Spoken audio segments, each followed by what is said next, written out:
ನಮಸ್ಕಾರ ಸ್ನೇಹಿತರೆ. ಒಂದು ಕ್ಷಣ ಇಮ್ಯಾಜಿನ್ ಮಾಡ್ಕೊಳ್ಳಿ. ನೀವು ಒಂದು ದೊಡ್ಡ ಯುದ್ಧ ನೌಕೆಯ ಕ್ಯಾಪ್ಟನ್. ಹೊರಗಡೆ ಅಟ್ಲಾಂಟಿಕ್ ಮಹಾಸಾಗರದ ಲೆಡಂತಹ ಥಂಡಿ, ಗಾಳಿ, ಅಲೆಗಳ ಅಬ್ಬರ. ನಿಮ್ಮ ಜವಾಬ್ದಾರಿ ಏನು ಗೊತ್ತಾ? ನಿಮ್ಮ ಹಿಂದೆ ಬರ್ತಾ ಇರೋ 37 ಹಡಗುಗಳನ್ನ ಸೇಫ್ ಆಗಿ ದಡ ಸೇರಿಸೋದು. ಈ ಹಡಗುಗಳಲ್ಲಿ ಸೈನಿಕರಿದ್ದಾರೆ, ಯುದ್ಧಕ್ಕೆ ಬೇಕಾದ ಸಾಮಗ್ರಿಗಳಿವೆ.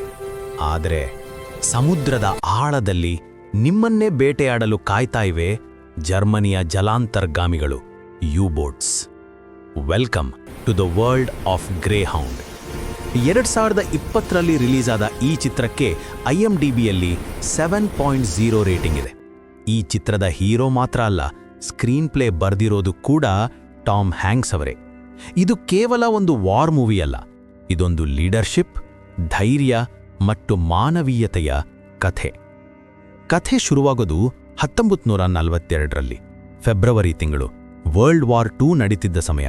ಅಮೆರಿಕ ಯುದ್ಧಕ್ಕೆ ಜಾಯ್ನ್ ಆಗಿ ಕೆಲವೇ ತಿಂಗಳುಗಳಾಗಿವೆ. ನಮ್ಮ ಕಥೆಯ ನಾಯಕ US navy commander Ernst crows. ಈ ಪಾತ್ರದಲ್ಲಿ ಟಾಮ್ ಹ್ಯಾಂಕ್ಸ್ ಇದ್ದಾರೆ. ಕಮಾಂಡರ್ ಕ್ರೌಸ್ ಅವರಿಗೆ ಇದು ಮೊದಲನೇ ವಾರ್ ಟೈಮ್ ಕಮಾಂಡ್. ಅಂದ್ರೆ ಇದೇ ಮೊದಲ ಬಾರಿಗೆ ಅವರು ಯುದ್ಧದ ಸಮಯದಲ್ಲಿ ಒಂದು ನೌಕಾಪಡೆಯ ನೇತೃತ್ವ ವಹಿಸ್ತಾ ಇರೋದು. ಅವರು USS ಕೀಲಿಂಗ್ ಅನ್ನೋ ಯುದ್ಧ ನೌಕೆಯ ಕ್ಯಾಪ್ಟನ್. ಅದರ ಕೋಡ್ ನೇಮ್ ಗ್ರೇಹೌಂಡ್. ಅವರ ಮಿಷನ್ ಏನು ಅಂದ್ರೆ 37 ಅಲೈಡ್ ಶಿಪ್ಸ್ನ ಒಂದು ಗುಂಪು, ಅಂದ್ರೆ ಒಂದು ಗುಂಪನ್ನ ಅಟ್ಲಾಂಟಿಕ್ ಸಾಗರದ ಮೂಲಕ ಸುರಕ್ಷಿತವಾಗಿ ಲಿವರ್ಪೂಲ್ಗೆ ತಲುಪಿಸೋದು. ಗ್ರೇಹೌಂಡ್ ಜೊತೆ ಇನ್ನೂ 3 ಎಸ್ಕಾರ್ಟ್ ಶಿಪ್ಸ್ ಇವೆ. ಈ 4 ಯುದ್ಧ ನೌಕೆಗಳು ಸೇರಿ ಆ 37 ಹಡಗುಗಳಿಗೆ ರಕ್ಷಣೆ ಕೊಡಬೇಕು. ಕೇಳೋಕೆ ಸಿಂಪಲ್ ಅನ್ಸುತ್ತೆ ಅಲ್ವಾ? ಆದ್ರೆ ಇಲ್ಲೇ ಇದೆ ದೊಡ್ಡ ಟ್ವಿಸ್ಟ್. ಈ ಪ್ರಯಾಣದಲ್ಲಿ ಅವರು ಅಟ್ಲಾಂಟಿಕ್ ಸಾಗರದ ಮಧ್ಯದಲ್ಲಿರೋ ಒಂದು ಏರಿಯಾ ದಾಟಬೇಕು.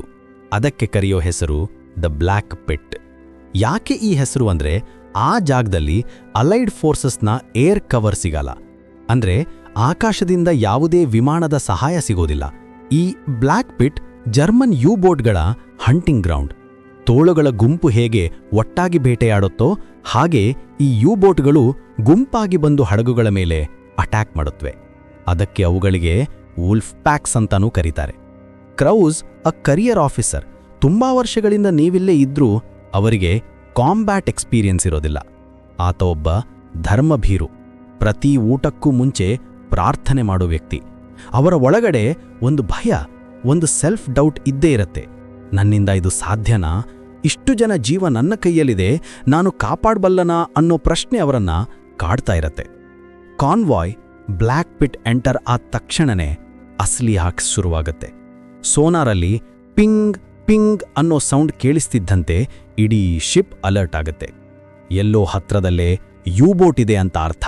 ಕಮಾಂಡರ್ ಕ್ರೌಸ್ ತಕ್ಷಣ ಆರ್ಡರ್ ಮಾಡ್ತಾರೆ, ಹಾರ್ಡ್ ಟು ಸ್ಟಾರ್ಬೋರ್ಡ್, ಫುಲ್ ಅಹೆಡ್. ಇಡೀ ಸಿನಿಮಾ ದುದ್ದಕ್ಕೂ ನೀವು ಈ ಥರದ ನೇವಲ್ ಕಮಾಂಡ್ಸ್ ಕೇಳ್ತಾನೆ ಇರ್ತೀರಾ. ಅದು ಚಿತ್ರಕ್ಕೆ ಒಂದು ಇನ್ಕ್ರೆಡಿಬಲ್ ರಿಯಲಿಸಮ್ ಕೊಡುತ್ತೆ. ಆ ಕ್ಷಣದಿಂದ ಮುಂದಿನ ಸುಮಾರು 48 ಗಂಟೆಗಳ ಕಾಲ ನಿದ್ದೆ ಇಲ್ಲ, ಊಟ ಇಲ್ಲ, ವಿಶ್ರಾಂತಿ ಇಲ್ಲ. ಕೇವಲ tension, tension and more tension. Commander crows ಒಂದು ಕ್ಷಣವೂ ಪೈಲಟ್ ಹೌಸ್ ಬಿಟ್ಟು ಕದಲಲ್ಲ. ತಣ್ಣನೆಯ ನೀರಿನಲ್ಲಿ ಯು-ಬೋಟ್ಗಳ ಜೊತೆ ಒಂದು ಕ್ಯಾಟ್ ಆ್ಯಂಡ್ ಮೌಸ್ ಗೇಮ್ ಶುರುವಾಗುತ್ತೆ. ಒಂದು ಯು-ಬೋಟ್ ಕಾಣಿಸ್ಕೊಳ್ಳುತ್ತೆ, ಗ್ರೇಹೌಂಡ್ ಅದನ್ನ ಚೇಸ್ ಮಾಡುತ್ತೆ. ಅಷ್ಟರಲ್ಲಿ ಇನ್ನೊಂದು ಕಡೆಯಿಂದ ಮತ್ತೊಂದು ಯು-ಬೋಟ್ ಬಂದು ಕಾನ್ವಾಯ್ನ ಬೇರೆ ಹಡಗನ ಮೇಲೆ ಟಾರ್ಪಿಡೋ ಲಾಂಚ್ ಮಾಡುತ್ತೆ. ಈ ಚಿತ್ರದ ಒಂದು ಹೈಲೈಟ್ ಅಂದ್ರೆ ಇದರಲ್ಲಿ ಎನಿಮಿ ಮುಖವನ್ನೇ ತೋರಿಸಲ್ಲ. ಯು-ಬೋಟ್ಸ್ ಕೇವಲ ಸೋನಾರ್ ಸ್ಕ್ರೀನ್ ಮೇಲೆ ಕಾಣೋ ಬ್ಲಿಪ್ಸ್ ಅಷ್ಟೇ. ಆದರೂ ಆ ಕಾಣದಂತಹ ಶತ್ರು ಒಂದು ಭಯಾನಕ ವಾತಾವರಣ ಸೃಷ್ಟಿ ಮಾಡುತ್ತೆ. ಒಂದು ಸಲ ಜರ್ಮನಿ ಯು-ಬೋಟ್ನ ಕ್ಯಾಪ್ಟನ್ ರೇಡಿಯೋ ಮೂಲಕ ಕಮಾಂಡರ್ ಕ್ರೌಸ್ ಅವರಿಗೆ ಟಾಂಟ್ ಮಾಡ್ತಾನೆ. Hey Greyhound, we can hear you breathing. The grey wolf is hungry, we will sink you ಅಂತ ಹೆದರಿಸ್ತಾನೆ. ಆವಾಗ ನಮಗೂ ಮೈ ಜುಮ್ ಅನ್ನತ್ತೆ. ಕಮಾಂಡರ್ ಕ್ರೌಸ್ ತಮ್ಮ ಅನುಭವದ ಕೊರತೆಯನ್ನ ತಮ್ಮ ಧೈರ್ಯ ಮತ್ತು ತಕ್ಷಣದ ನಿರ್ಧಾರಗಳಿಂದ ಮ್ಯಾನೇಜ್ ಮಾಡ್ತಾರೆ. ಅವರ ಪ್ರತಿಯೊಂದು ಡಿಸಿಷನ್ ಕೂಡ ಲೈಫ್ ಆ್ಯಂಡ್ ಡೆತ್ ಸಿಚುವೇಶನ್. ಒಂದು ತಪ್ಪು ನಿರ್ಧಾರ ತೆಗೆದುಕೊಂಡ್ರೆ 100 ಜನರ ಪ್ರಾಣ ಹೋಗುತ್ತೆ. ಟಾಮ್ ಹ್ಯಾಂಕ್ಸ್ ಅವರ ಆಕ್ಟಿಂಗ್ ಬಗ್ಗೆ ಮಾತಾಡಲೇಬೇಕು. ಅವರ ಮುಖದಲ್ಲಿ ಕಾಣೋ ಆ ಟೆನ್ಷನ್, ಆಯಾಸ, ಕಾಲು ನೋವಿನಿಂದ ನಿಲ್ಲೋಕೋ ಕಷ್ಟ ಆಗ್ತಾ ಇದ್ರೂ ತಮ್ಮ ಕರ್ತವ್ಯವನ್ನ ನಿಭಾಯಿಸೋ ಆ ಕಮಿಟ್ಮೆಂಟ್ ಅದ್ಭುತ. ಅವರು ಹೆಚ್ಚು ಮಾತಾಡಲ್ಲ, ಅವರ ಕಣ್ಣುಗಳೇ ಎಲ್ಲವನ್ನ ಹೇಳುತ್ತೆ.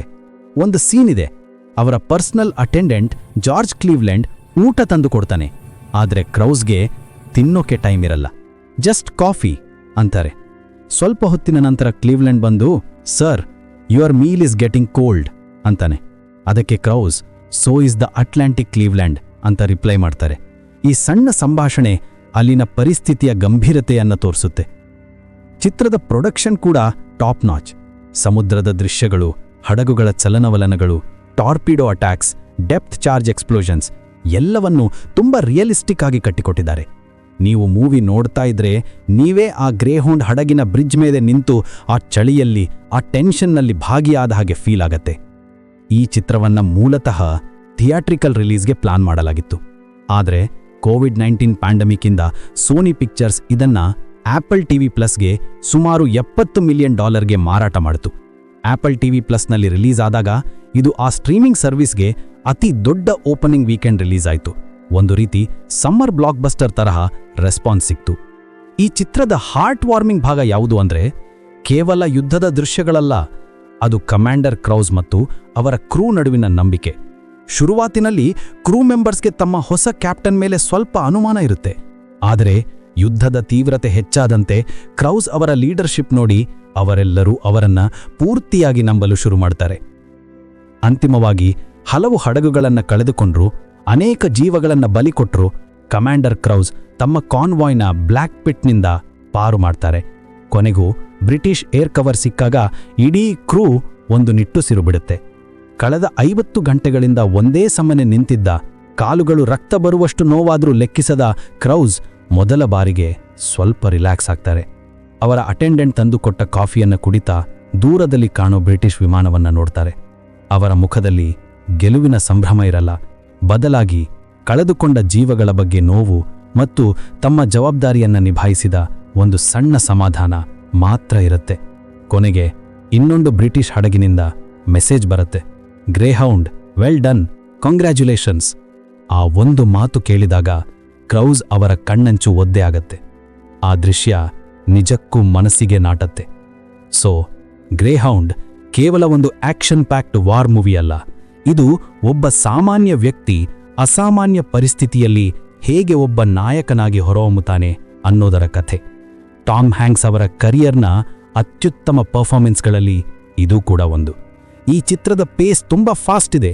90 ನಿಮಿಷದ ಸಿನಿಮಾ ಒಂದು ಕ್ಷಣವೂ ನಿಮ್ಮ ಗಮನ ಬೇರೆಡೆ ಹೋಗಲು ಬಿಡಲ್ಲ.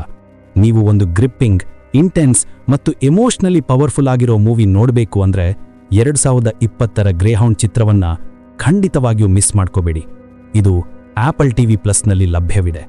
ನೋಡಿ ಮತ್ತು ಯುದ್ಧದ ನಿಜವಾದ ಹೀರೋಗಳಿಗೆ ಒಂದು ಸಲಾಂ ಹೇಳಿ. ಧನ್ಯವಾದಗಳು.